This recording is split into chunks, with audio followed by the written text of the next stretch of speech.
C'est un Donald Trump conquérant, sûr de lui, les yeux déjà braqués vers la prochaine présidentielle qui s'avance à la tribune du Congrès.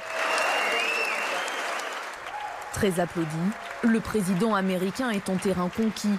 Alors avant même de prendre la parole pour son traditionnel discours sur l'état de l'Union, sorte de discours de politique générale, il s'autorise quelques impertinences et choisit de snober délibérément la chef de file des démocrates en refusant de serrer la main de Nancy Pelosi.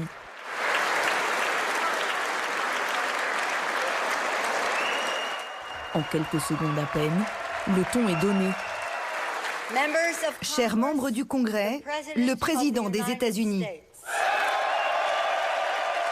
Donald Trump peut attaquer. I am thrilled to report to you tonight that our economy is the best it has ever been. Our military is completely rebuilt, with its power being unmatched anywhere in the world. And to the members of Congress, the state of our union is stronger than ever before. Le président américain dresse un bilan dithyrambique de ses 3 ans passés à la Maison-Blanche et énumère ses réussites. But unlike so many who came before me, I keep my promises. We did our job.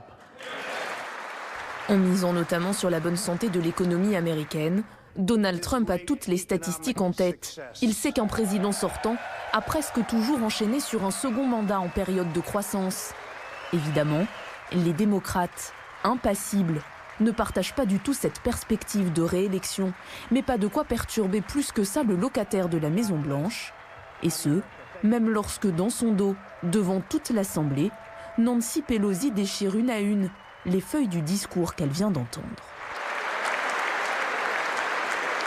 Pourquoi avez-vous déchiré le discours, Madame la Présidente?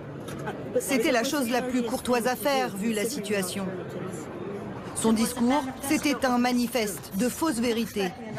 Heureusement, dans 9 mois, nous aurons un autre président.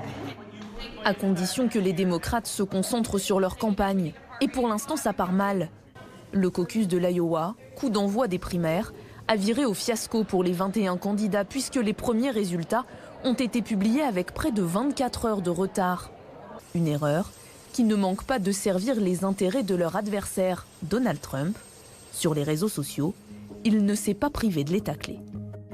Les caucus démocrates sont un désastre absolu. Rien ne fonctionne exactement comme lorsqu'il dirigeait le pays. La seule personne qui peut revendiquer une très grande victoire dans l'Iowa, c'est Trump.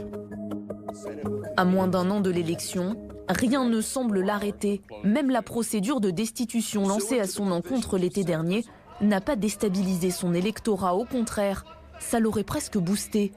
Selon le dernier sondage de l'Institut Gallup, Donald Trump recueillerait aujourd'hui 49% d'opinions favorables, un record depuis son arrivée au pouvoir. Cette procédure de destitution, ça ne me fait rien. Je pense qu'il va malgré tout écraser les autres, qui que ce soit, donc je ne suis pas inquiète. Ça n'a fait aucune différence. Le président Trump va gagner l'élection. Car même dans son propre camp, personne ou presque n'ose se mesurer à lui. Seuls 2 candidats totalement inconnus du grand public tentent de le défier dans sa course à la Maison-Blanche. L'ancien présentateur de radio Joe Walsh, 57 ans, et l'ex-gouverneur du Massachusetts, William Weld, ce qui laisse en réalité un boulevard au candidat Trump. Toutes les planètes semblent donc s'aligner pour l'emmener droit vers sa réélection. Entre cet impeachment qui est en train de s'éteindre de lui-même, le fiasco des démocrates et ce discours sur l'état de l'Union qui a été extrêmement clivant, mais en tout cas qui a remobilisé l'électorat chez les républicains. Il a un peu de répit, mais ça ne devrait pas durer, notamment parce qu'il y a un Super Tuesday qui se profile à l'horizon au début du mois de mars, et l'arrivée de Michael Bloomberg. On ne va pas dire que c'est le choc des titans, mais c'est sans doute là que la campagne va vraiment changer de braquet, de vitesse, avec un combat qui s'annonce entre ces 2 milliardaires. Michael Bloomberg qui n'entrera en campagne que le 3 mars prochain. Et il a déjà averti, il ne se présente pas contre les autres candidats démocrates, mais simplement pour battre Donald Trump.